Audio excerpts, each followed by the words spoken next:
I'll never forget the first time I was on stage. The guy that introduced me was a guy named J.T. Newton. I'm 47. I can close my eyes and remember the introduction like it was yesterday. It went like this. Ladies and gentlemen, this next young man coming to the stage is starting his comedy career tonight. Who knows? We may be witnessing the birth of a star. Please welcome David Chappelle.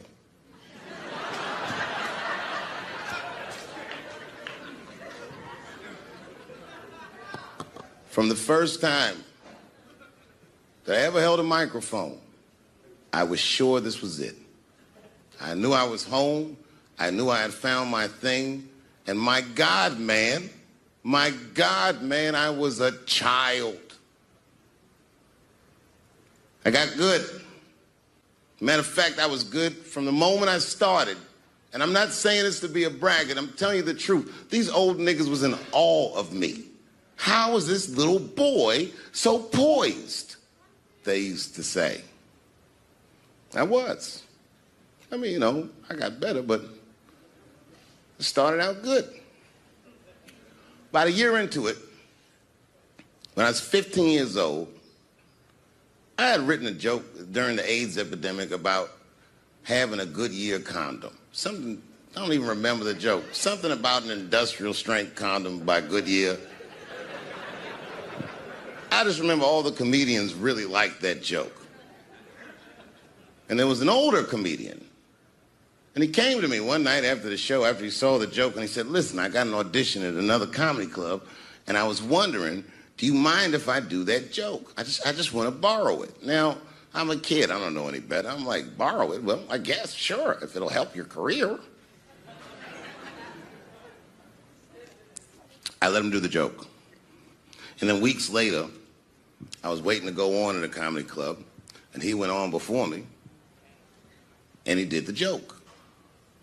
And after the show, I pulled him aside, and I said, hey, man, I don't mind you borrowing my jokes, but you got to give them back.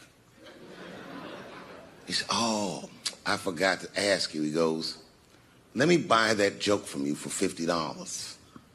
And I said, man, I'd do it, but I'm just starting out. I need all the material I can get. The idea being that the more material I can accumulate, the faster I'll be able to make money for my work. I said, I can't do it. I want my joke back. I'll never forget this. Remember, I was a 15-year-old child. This guy was a grown-ass man. He stood up over me so I could see how big he was. And he said to me, really? I can just take it. And he did. I got scared because I was a child. But I never forgot that. I never forgot that. I was 15 years old. I'm 47 now. I think about this guy all the time. When I look at my own kids and I see how young and innocent they are, I can't believe someone did that to me. And I don't think about it every day because that was the worst thing that happened to me.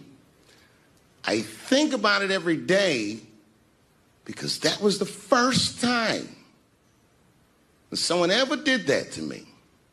But in my career, it has happened many, many times since where someone would intimidate me or scare me and take something that I believe was mine. I'll tell you another story. Now I'm 18 years old. I'm living in New York City, and I just finished my first road tour, which was a very difficult tour. I'll spare you the details. Now I'm back in New York, but my rent is paid, thank God. And I have $60 to my name, and a woman that I had met in Pittsburgh, a bad Dominican bitch,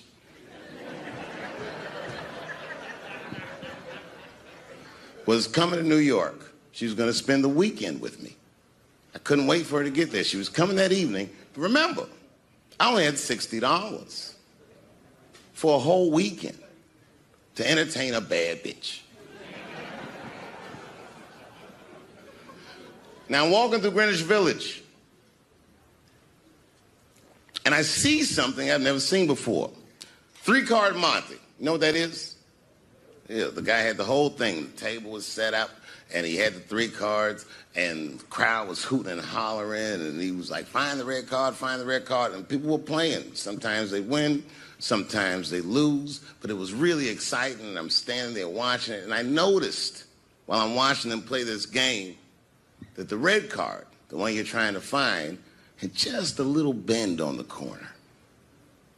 And I'm watching it, and I'm like, yo, this guy doesn't seem to know that red card is bent. I'm going to beat this motherfucker. And I walked up to the table, and I said, let me play a hand. And I put my last $60 on that table, and he starts to shuffle and find the red card, find the red card. And I kept watching that bent card go around the table, make sure I kept my eyes on that bent card. And when he stopped shuffling, and he said, find the red card, I pointed to it with confidence. Here it is right here. And he flipped it over, and it was black.